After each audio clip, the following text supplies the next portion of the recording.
पहुंचाने का भी आरोप है।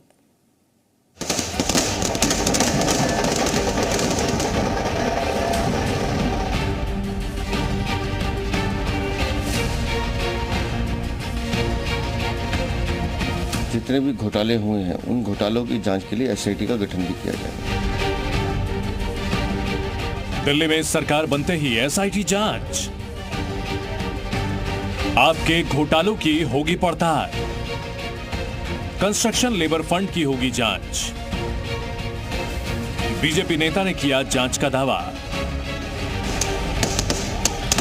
दिल्ली की सत्ता में 27 साल बाद वापसी करने वाली बीजेपी ने साफ कर दिया है कि सरकार गठन के बाद होने वाली पहली कैबिनेट मीटिंग में आम आदमी पार्टी की सरकार में हुए घोटालों की जांच कराई जाएगी और इसके लिए एसआईटी का गठन किया जाएगा जो आप सरकार के काम में भ्रष्टाचार के सबूत जुटाएगी।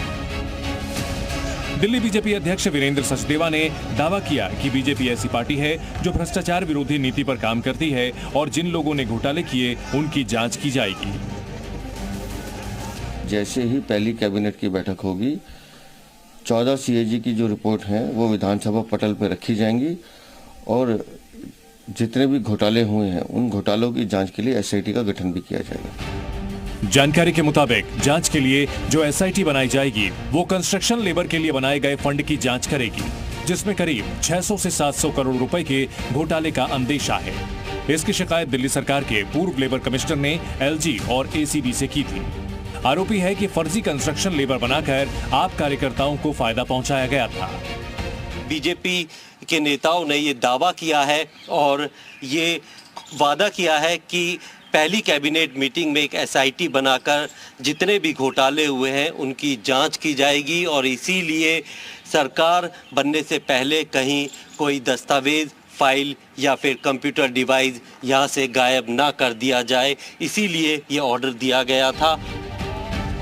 बीजेपी नेताओं ने इस बात का दावा भी किया कि वो केजरीवाल के घोटालों का कच्चा चिट्ठा निकालेंगे जिसका जवाब केजरीवाल को देना होगा। वहीं नई दिल्ली सीट से केजरीवाल को शिकस्त देने वाले परवेश वर्मा ने कहा कि दिल्ली के विकास के लिए उनके पिता साहिब सिंह वर्मा ने जो सपने देखे थे वो सारे सपने पूरे किए जाएंगे। क्योंकि दिल्ली को बर्बाद करके किया गया है।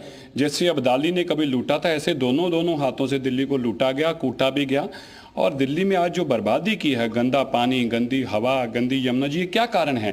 क्योंकि सारा पैसा जो है वो अरविंद केजरीवाल जी ने अपने घर ले गए हैं। कम से कम 8-10 हज़ार करोड़ रुपया तो यमुना जी की सफाई के नाम से जो खाया वो निकलेगा, फिर स्कूलों के नाम से खाया है। ये बहुत ही आवश्यक था। जिस सीएजी की रिपोर्ट को लेकर के अरविंद केजरीवाल जी 2013 में पूरी दिल्ली में लहरा के चलते थे, वही सीएजी की रिपोर्ट आज रोकना क्यों चाहते थे? तो प्रधानमंत्री जी ने बिल्कुल ज़रूरत वाली बात कही कि विधानसभा के पहले सत्र में सीएजी की रिपोर्ट को टेबल कर दी जाएगी। जो भी काम हमारे नेता डॉक्टर साहिब सिंह वर्मा जी के अधूरे रह गए थे, जो उनके सपने थे, वो सारे कामों को पूरा करेंगे।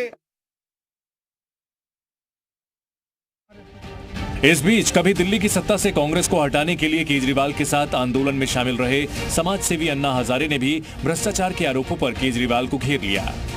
गलती हो गई वो ये हो गई, सत्ता में आने के बाद शराब के लाइसेंस देना शुरू किया, शराब के ठेके देना शुरू किया। पहले भी उन्होंने कहा था मैं जो छोटे कमरे में रहता वो मैं बदलूंगा नहीं, मैं उम्र भर मेरे कमरे में रहूँगा। और बाद में मुझे सुनने में आ गया शीश महल बनाया है। ये गलती है। साफ है कि दिल्ली की सत्ता जाने के साथ ही शराब नीति घोटाले में पहले से आरोपों के घेरे में फंसे अरविंद केजरीवाल की मुश्किलें और बढ़ने वाली हैं। बीजेपी एसआईटी का गठन करेगी और उसके बाद सचिवालय में रखे दस्तावेजों से जांच शुरू होगी। ऐसे में देखना होगा कि आप वर्सेस बीजेपी की लड़ाई आने वाले वक्त में कहां तक जाती है। दिल्ली से प्रमोद शर्मा के साथ ब्यूरो रिपोर्ट, जी मीडिया।